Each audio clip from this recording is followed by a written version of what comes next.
Hola a todos, bienvenidos a Nepantla Toli, netas rugidos y metáforas del abuelo jaguar. Los saluda Nool Balam, el abuelo jaguar, y les da la bienvenida recordándoles que en Nepantla Toli, los niños del sexto sol, somos testigos de un cambio de era. Bien, esto se va a llamar ocurrencias y conocencias, ¿sí? En realidad, cuando nosotros hablamos del conocimiento científico, empiezas a hacerlo, a desarrollarse el proceso que puede conducir a él, con una hipótesis, que no sería otra cosa que una ocurrencia estructurada protocolariamente para ver si es plausible y puede ir conduciendo a una comprobación, establecer una teoría y llegar a ser una ley. Pero en realidad, pues sin ocurrencias nunca hubiéramos ido a ningún lado, ¿no? Y es muy común porque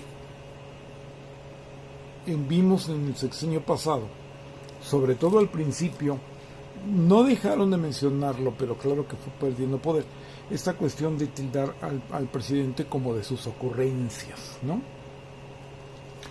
Esas ocurrencias que transformaron el país, que lo hicieron recorrer 3 lugares dentro del orden económico, hacia adelante, dentro del orden económico mundial, que el neoliberalismo había echado hacia atrás, y bueno, que lograron tantas y tantas cosas, además de una manera estructurada, de una manera seria, de una manera sustentable, en más de un sentido, ¿no? Lo sustentable no únicamente sería lo ecológico, sino es todo aquello que puede mantenerse a lo largo del tiempo y de las transformaciones de la realidad. Es lo que podemos llamar sustentable, y así es como se ha realizado. Ahora bien, de acuerdo con ello, ¿sí? La visión retrocolonial de la derecha, que sigue viviendo en la colonia y que lo único que busca es como regresar a la colonia, y no puede regresar a la Edad Media porque aquí todo empezó con la colonia, que en realidad era medieval, ¿no? Pero bueno, mientras más atrasado mejor. En realidad es una prohibición a pensar, ¿sí? Y entonces a chotear, valga un término muy desafortunadamente muy mexicano, y que estudió seriamente David Portilla en la fenomenología del relajo, se los recomiendo, ¿sí? Eso fue un filósofo, murió muy joven, pero alcanzó a escribir esto, y por ejemplo plantea eso, que el choteo, sabemos que es el choteo, pero lo llevó a un nivel intelectual muy interesante. El choteo es insultar a alguien, pero desde una perspectiva, que puede ser una burla, desde una perspectiva de superioridad, ¿sí? No es nada más un simple insulto o un desprecio, sino un desprecio desde una perspectiva de superioridad. Entonces, así es como esta mentalidad colonial pues siempre tildó de ocurrencias pues todos los esfuerzos que hacía la gente por salir adelante, como además no procuraban, ni jamás han procurado seriamente, ni con ninguna intención de que esto mejore, nunca han ayudado a la verdadera educación del pueblo. Entonces, bueno, siempre que había un progreso, pues muchas veces se tenía que ir, como dijeran en otro país por allí, por el acotamiento, no por la carretera, porque pues no, por ahí no dejaban ir. Entonces, bueno, se va o por los caminos verdes, ¿no? Toma por algún otro lado, ¿no? Para poder tener una iniciativa que le favorezca, y entonces a eso le llamaban las famosas ocurrencias, y ahí así se quiso plantear también con el presidente, ¿no? Ahora, aquí puse a este personaje, el de la izquierda es el autor Hugo Tillman, y el de la derecha es el personaje que fue muy popular, no sé si en los 20s, 30s por ahí, dentro de la gran historieta mexicana, que merece más de un video, como teniendo tantísimo éxito comercial desapareció, y que esta historieta particular se llamaba Mamerto y sus conocencias, y eran unas historias en las cuales este señor, que era de un pueblo, decía que tenía conocidos normalmente en la ciudad, y que él podía pues hacer negocios, conseguir algo, etcétera, etcétera. Pero había una dimensión de choteo que se manejó mucho en la cultura popular, ¿sí? Cuidado, o sea, yo creo que en esta historieta de Hugo Tillman, cuyo guionista era Jesús Acosta, y merecen todo el crédito, hay muchas cosas que rescatar, pero el trasfondo de esta discriminación de lo popular, ¿sí? Como veremos con no es que el mexicano tenga baja autoestima, no, es que hay una heteroestima, una estima que no es propia auto, sino heteroajena.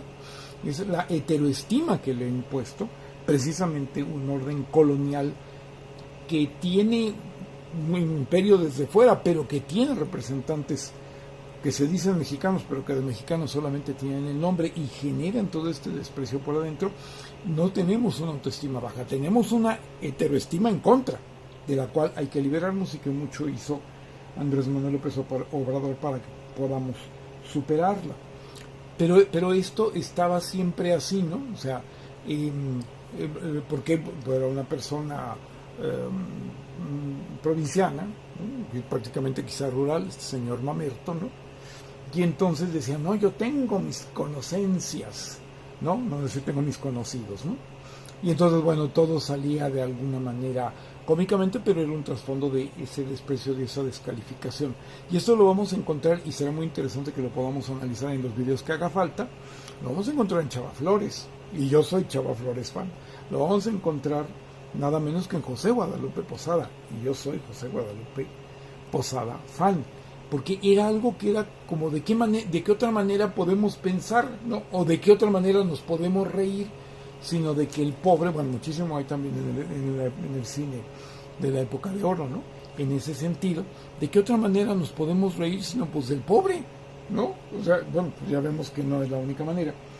Y esto se aplicó, este desprecio se aplicó al que defendía a los pobres, porque era más o menos lo que se imponía, ¿sí?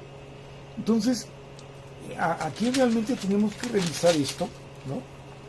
Porque ahora, por ejemplo, ¿qué es lo que vamos a padecer cuando menos durante 4 años de Trump en el gobierno de los Estados Unidos? Bueno, que estos pseudo mexicanos, que son en realidad pues, representantes de esta mentalidad colonial y despreciativa hacia lo propio, y hacia los propios, aunque son una gran mayoría, y aunque esté esa mayoría en el poder, ¿sí?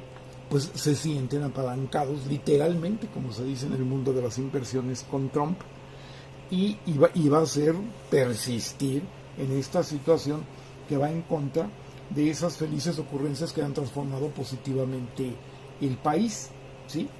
Y que siempre ha sido así, porque de una u otra forma no podría decir que hubo muchas gentes que hicieron la independencia, pero en el planteamiento de Hidalgo y sobre todo en el de Morelos, que plantea que ya nos independicemos verdaderamente de España, que podemos ser libres, etcétera, realmente allí era una ocurrencia.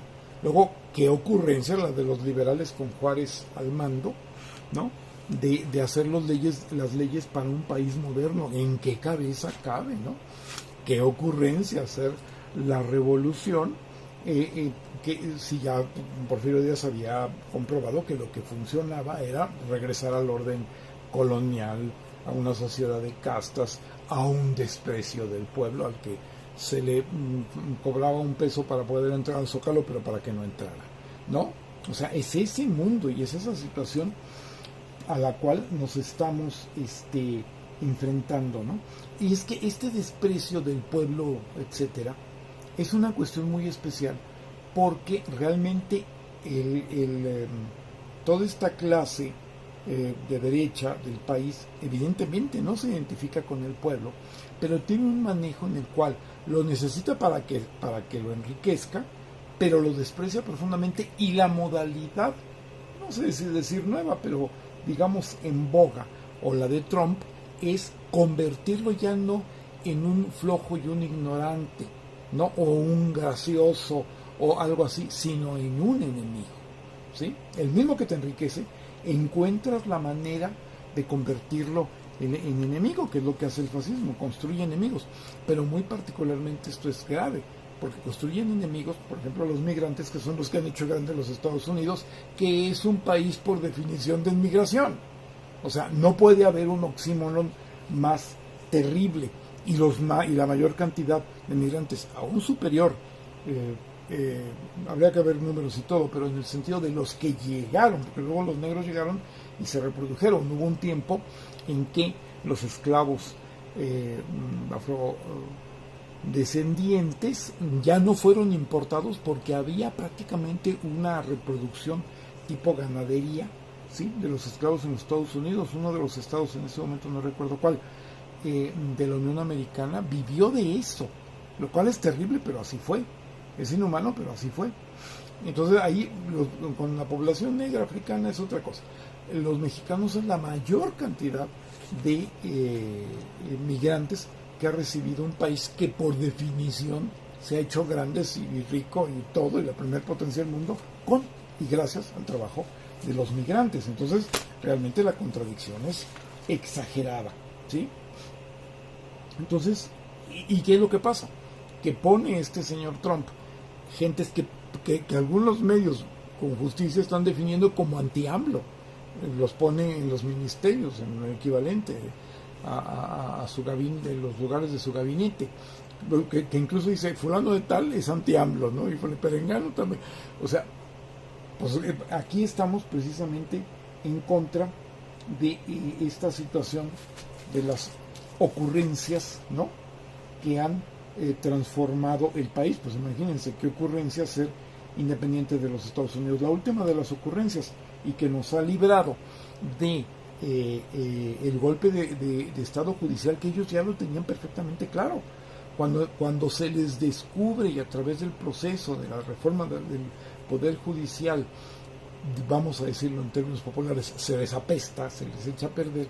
Realmente fue muy clara la indicación por parte de la oligarquía norteamericana de decir, bueno, si ya estaba previsto el golpe, síganle.